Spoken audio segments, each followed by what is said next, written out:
So when you meet somebody, let's say a director, to on a project, and how does it work? Like, do you first try to understand what he wants, or do people just say, give me what you want? No.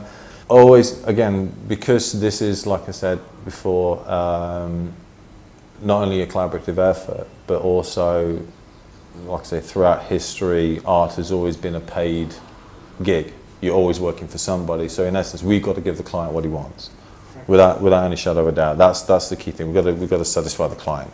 The client is, like I say, 9 times out of 10, it's the director and the producer. That other 10% is, obviously the audience. We work to that director's vision.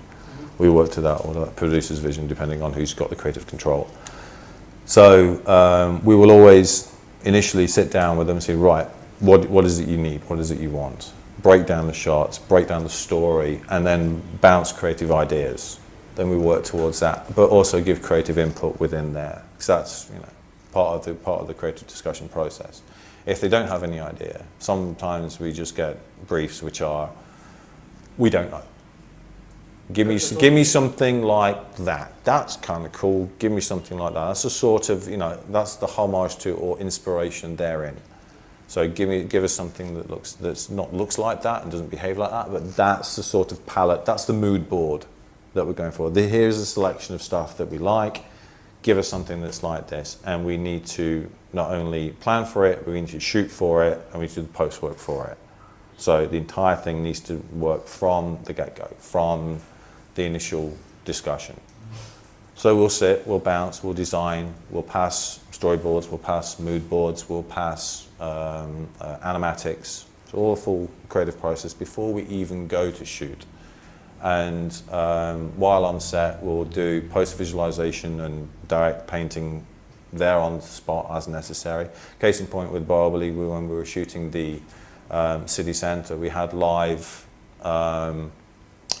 real-time 3D updates, so the director could physically see the composition of the frame. Case in point, there's a shot where Rana's turned to the King's Palace and he's gesturing towards it. He's against complete blue screen at the time.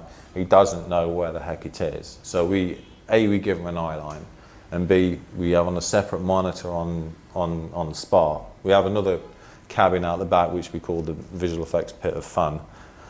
It was, which has got all the systems in there that we update to frame up the exact shot that it wants to be. So we then do a quick recording of it so that the artist can see exactly what he's looking at and what's in background. That also helps the cinematographer to frame the shot. And when we dealt with Magadira, they actually placed like large balloons on set, so the DP could actually physically, okay, we know a tower's going to be up there, so we framed for that. For this one we didn't. Purely because of 2 reasons. Number one, the amount of up-down structures we'd have in this thing was off the scale. And the second thing is some of them were so tall, getting a balloon up that high would be a danger to airplanes. Quite possibly, because we're right near the airport. So therefore it wouldn't be physically possible. So we went down the virtual route. So we had on-set live 3D representation mixing with the live footage. is this the first time that something like that has been done in Telugu? No. In Telugu at least? Possibly. I'm not familiar of it happening outside. If there is, then it has, but I was not aware of it. It's quite a common practice to do overseas. I mean, there's technologies out there now. We did like a bit of a Heath Robinson patch together. We'd love to have complete real-time updates, tilt the camera, it moves up and so on. But a lot of it we were doing manual, we're measuring up by hand and then plugging the information into our laser scan. That was a total digital representation of the set, and then angling the camera, tweaking it, making sure that the composition's right, and then mixing it through to just cross-check, and yep, that's fine. We did it on a few sets, actually. We didn't just do it on the city centre, but we also did it on the King's Courts areas. That was principally for a couple of reasons. One, because we were limited by the physical size of the set itself. You know, we only had like, it was about 190 meters that way. Yeah, in the court, in the actual physical set. And there were some shots that we needed to bang the camera right back, like extended like 2-3 times through the wall, and get that very wide angle from backside through pillars in the profile angle, or come into where the statues are and have them in suggestion. So getting a physical camera up there, it's impossible to do because you're going to have to knock a hole through the studio wall, and Mr. Ramoji doesn't really like us doing that. So we had to digitally extend back, so therefore we had to work out the correct framing, the correct angle, composition, take our digital direct camera there, bang it forward.